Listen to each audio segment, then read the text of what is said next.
అమరాపురం మండలం హేమావతి పంచాయతీ తంబాడట్టి వస్తుంది సార్. మా ఊరు బార్డర్లో వస్తుంది సార్. నేను చదివిన మొత్తం కర్ణాటకలోనే చదివాను. నాకు కర్ణాటక బోర్డు నుంచి నాకు క్రికెట్ ఆడడానికి ఛాన్స్ ఇచ్చారు సార్. అప్పుడు ఇంకా ఆంధ్ర బోర్డు ఇంకా స్టార్ట్ అవ్వలేదు సార్.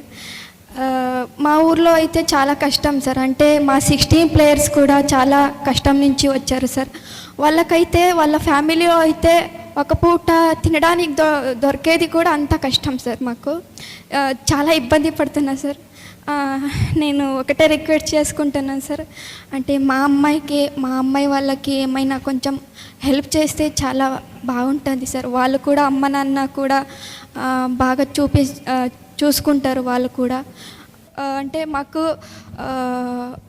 మ్యాచ్ ఫీజు దొరుకుతాయి కదా, దానికి వస్తారు సార్ ఆడడానికి, క్రికెట్ ఆడడానికి. ఎన్నో మంది అమ్మాయిలు మాకు మ్యాచ్ ఫీజు దొరుకుతాయి కదా, కొంచెం అక్కడి నుంచి మ్యాచ్ ఫీజు వచ్చుంటే అక్కడ మా అమ్మ నాన్నకి ఇస్తే వాళ్ళకు బియ్యము వాళ్ళు తీసుకుంటారు కదా, అది ఆలోచించి మా క్రికెట్ ఆడడానికి ఎంతో మంది వస్తున్నారు సార్. ఖచ్చితంగా మీరు హెల్ప్ చేస్తారని నిజంగా నేను అనుకుంటున్నాను సార్. ఖచ్చితంగా చేస్తారు మీరు. నేను చూస్తుంటాను సార్, మీ సోషల్ మీడియా నేను ఎక్కువ ఫాలో అవుతుంటాను మీది.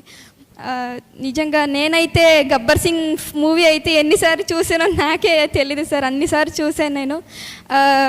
మా అమ్మాయి వాళ్ళకి కొంచెం గవర్నమెంట్ నుంచి హెల్ప్ చేస్తే బాగుంటుంది సార్. కరుణ కూడా చాలా గిరిజనం ప్రాంతం నుంచి వచ్చింది.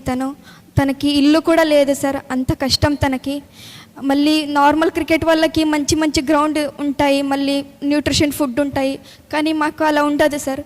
మాకు గ్రౌండ్ కూడా లేదు సార్. మాకు మళ్ళీ నా నుంచి పర్సనల్ రిక్వెస్ట్ సార్, మా ఊరికి రోడ్డు లేదు సార్. మళ్ళీ హేమావతి నుంచి రావడానికి మా ఊరికి రోడ్డు లేదు, మళ్ళీ గున్యాలి నుంచి మా ఊరికి రావడానికి కూడా రోడ్డు లేదు సార్. మొత్తం చాలా ఇబ్బంది పడుతున్నాం. మేము రిక్వెస్ట్ చేసుకుంటున్నాం సార్.